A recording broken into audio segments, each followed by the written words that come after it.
గోదావరి డెల్టాకు పూర్వ వైభవం తీసుకురావడమే లక్ష్యంగా పనిచేస్తున్నామని జలవనరుల శాఖ మంత్రి నిమ్మల రామానాయుడు తెలిపారు. ఈ క్రమంలోనే లొల్లలాకుల మరమ్మతులకు 72 కోట్ల రూపాయలు కేటాయించామన్నారు. కొత్తపేట, పి గన్నవరం, అమలాపురం, ముమ్మిడివరం నియోజకవర్గాల్లో మంత్రి నిమ్మల పర్యటించారు. కొత్తపేట ఎమ్మెల్యే బండారు సత్యానందరావు కలిసి బైక్పై కలియదిరిగారు.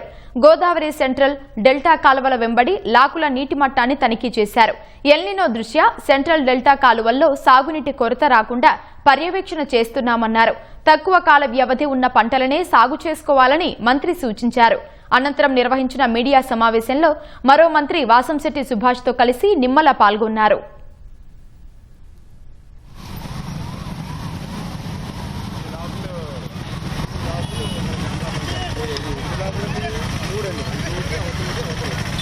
సార్తో చెప్పి ఇప్పుడు ఏం చేశామంటే, ఇప్పుడు గోదావరి మోడరేషన్ మనం ప్రపోజల్ పెట్టాం. 36 ప్రాజెక్టులు ప్రయారిటీ పెట్టాం, అందులో మోడరేషన్ పెట్టాం. ఇప్పుడు డిపిఆర్ ఆల్రెడీ 14 కోట్ల రూపాయలు పెట్టి లైడర్ సర్వే చేశాం. ఇప్పుడు మీరు ఎమ్మెల్యే గారి కింద దారిలో అదే చెప్పాం. మీ కాన్స్టిట్యూన్సీకి సంబంధించి ఎక్కడ లాకులు పెట్టుకోవాలి, ఎక్కడ షట్టర్స్ పెట్టుకోవాలి, ఎక్కడ ఓవర్ఫ్లో అవ్వకుండా బండ్ స్ట్రెంగ్త్ చేసుకోవాలి అని మీరు డిజైన్ చేసుకుని ఇవ్వండి. ఇస్తే అందులో మనం పెట్టుకుంటాం.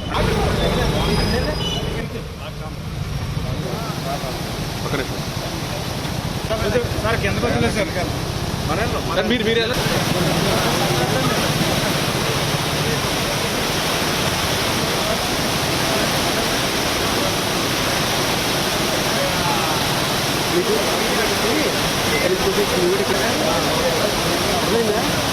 మీకు కెమెరా తీసుకుంటారు కదా.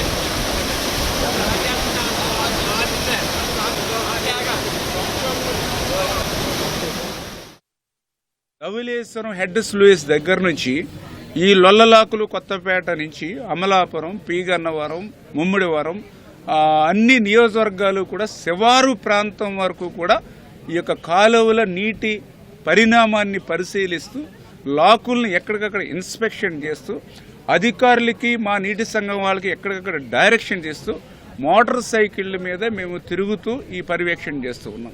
ఎంత వర్షపాతం తక్కువ ఉన్నప్పటికీ, గోదావరిలో ఇన్ఫ్లో తక్కువ ఉన్నప్పటికీ సమగ్రమైనటువంటి వాటర్ మేనేజ్మెంట్తో ఈరోజు మేము 14,700 అంటే ఇటు ఏదైతే ఈస్ట్ గోదావరి అటు వెస్ట్ గోదావరికి కలిపి 14,700 మ్యాక్సిమం వాటర్ ఈవేళ ఈ యొక్క డెల్టాకి ఇస్తూ ఉన్నాం. అయినప్పటికీ కూడా శివారు ప్రాంతాల్లో నీటి ఎద్దడి ఎదుర్కొంటూ ఉన్నటువంటి పరిస్థితి మనం చూస్తూ ఉన్నాం. ఓవర్ఫ్లో ఎక్కడైతే ఉందో అది ఎస్టిమేట్ చేసి ఓఎండ్ఎం కింద ఎమర్జెన్సీ వర్క్ కింద చేపట్టమనంటూ ఉన్నాం. అదేవిధంగా ఎక్కడైనా డౌన్ ఏరియాలో ఎక్కడైనా సరే వాటర్ ఫ్లోకి అడ్డంకులు ఏమున్నా కూడా ఇమ్మీడియట్లీ దానికి కూడా ఎస్టిమేషన్ వేసి అత్యవసర పనుల కింద మరి చేపట్టాలని చెప్పేసి కూడా స్పష్టంగా వాళ్ళకు కూడా ఆదేశాలు ఇవ్వడం జరిగిందని చెప్పి తెలియజేసుకుంటూ, ఏదైతే రైతాంగం కూడా మరి తక్కువ నీటి యాజమాన్యంతో ఉండేటువంటి పంటల్ని, తక్కువ కాలపరిమితి ఉన్నటువంటి పంటల్ని ప్రిఫర్ చేసుకోవాలి. ఆరుతడి పంటలకు అవకాశం ఉన్న చోట్ల ముందుకెళ్లవలసిన అవసరం ఉంది.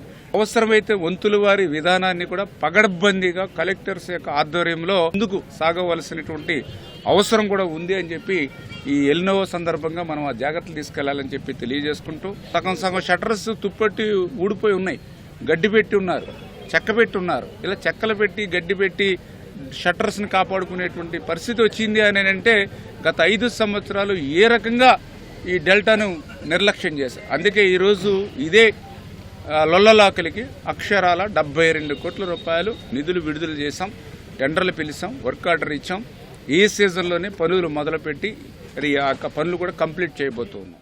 గత 5 ఏళ్ల పాలనలో మనం ఇరిగేషన్ మినిస్టర్లను చూసాం. రకరకాల విన్యాసాలు, సెంటి పర్సెంటేజా, అరసెంటి పర్సెంటేజా అని చెప్పేవాళ్ళు ఒకళ్ళైతే, ఇంకో మంత్రి నేను ఎన్ని బూతులు తిట్టాను, అన్ని బూతులు తిట్టానని చెప్పి వీడియోలు పట్టుకెళ్లి జగన్కు చూపించి మెప్పు పొందే ప్రయత్నం చేశారే తప్ప వాళ్ళకి ఆ శాఖ మీద పట్టు లేదు, సాధించలేదు, ఏ రోజు దృష్టి కూడా పెట్టలేదు. రైతే రాజు అవ్వాలి, వాళ్ళు 10 ఏళ్లు మట్టిలో పెడితేనే మన 5 ఏళ్లు నోట్లోకి వెళ్తాయనే నినాదంతో ఆఖరి ఎకరం వరకు కూడా నీరు అందాలనే ప్రయత్నం, బలమైన ప్రయత్నం చేస్తూ నిరంతరం రాష్ట్రం అంతా తిరుగుతున్న మహా నాయకుడు మా మంత్రి గారు నిమ్మల రామానాయుడు గారిని సగౌరవంగా చెప్పుకుంటా ఉన్నాం. మరి మీ అందరికీ తెలుసు, చంద్రబాబు నాయుడు గారు పడుకోరు, మమ్మల్ని ఎవరిని పడుకోనివ్వరు. అయితే నిమ్మల రామానాయుడు గారి విషయంలో అయితే చంద్రబాబు నాయుడు గారు నువ్వు అరగంట పడుకోరా బాబు అన్నా సరే పడుకోవట్లా.